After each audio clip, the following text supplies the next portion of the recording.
মাছ ধুচ্ছো?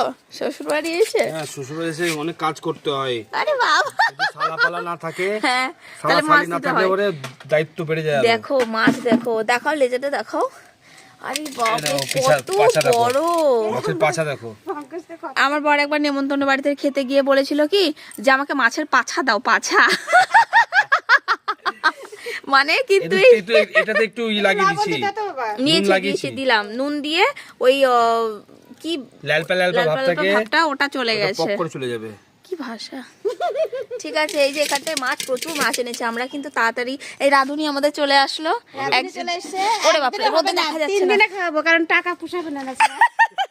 একদিন খাসি খাওয়াবে, রান্না করে আসলো এবার বাড়িতে। হ্যাঁ হ্যাঁ, একদিন জামাই খাসি খাওয়াবে, 100বার পিকনিক হবে আমাদের।